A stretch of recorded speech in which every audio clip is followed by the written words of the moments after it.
Praise the Lord. இன்றைய நாளுக்கான வேத வசனம் ஆதியாகமம் 26ஆம் அதிகாரம் 2வது வசனம். கர்த்தர் அவனுக்கு தரிசனமாகி, நீ எகிப்துக்கு போகாமல் நான் உனக்கு சொல்லும் தேசத்திலே குடியிரு. கர்த்தர் ஈசாக்கினிடம் தேவன் தரிசனத்திலே அவர் பேசினார், நீ எகிப்துக்கு போகாத. ஏன் எகிப்துக்கு போகக்கூடாதுன்னு ஆண்டவர் சொல்கிறார்னா, அந்த நாட்களில் ஒரு மகா பெரிய கொடிய பஞ்ச காலமாக இருந்தது.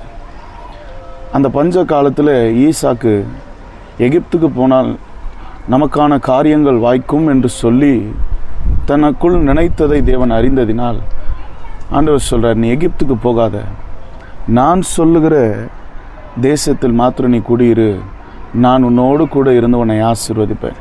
இன்றைக்கி அநேக நேரங்களில் கர்த்தருடைய வார்த்தைக்கு நாம் கீழ்ப்படுகிறதில்லை. ஆண்டவர் போக வேண்டாம், ருசி பாராதே அப்படின்னு ஆண்டவர் ஒரு சில கட்டளைகளை நமக்கு கொடுக்கும் பொழுது, ஒரு எச்சரிப்பை தேவன் நமக்கு சொல்லும் பொழுது நாம் அதை ஒரு பெரிதாய் எடுத்துக்கொள்ளுகிறதில்லை, அலட்சியப்படுத்தி விடுகிறோம். ஆண்டவர் சொல்வார், நீ போகிற இடம்லாம் நான் உன் கூட இருப்பேன் அப்படின்னு சொன்ன ஆண்டவர், இந்த இடத்திற்கு போகாத, இந்த தேசத்துக்கு நீ போகாத, இந்த ஸ்தலத்துக்கு நீ போகாத அப்படின்னு ஆண்டவர் ஒரு சில எச்சரிப்பை கொடுக்கும் பொழுது அதை மீறி துணிந்து நாம் அவ்விடத்தில் போய் நாம் நிற்கிறோம். அதனால் நமக்கு என்ன நேரிடுகிறது? வெட்கமும் அவமானமும் ஏமாற்றமும் நம்மளுடைய வாழ்க்கையில் வருகிறது. ஆனால் ஈசாக்கினுடைய வாழ்க்கையில் நடந்த அதிசயத்தை பாருங்கள். கர்த்தர் சொன்ன வார்த்தைக்கு அப்படியே கீழ்ப்படிந்ததினால் ஈசாக்கு அந்த தேசத்தில் விதைத்தான்.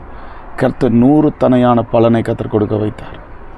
நிச்சயமாய் கர்த்தருக்குள் ரட்சிக்கப்பட்ட ஒவ்வொரு பிள்ளைகளும் கர்த்தருடைய வார்த்தையும் கர்த்தருடைய தரிசனத்துக்காகவும் காத்திருப்போம்.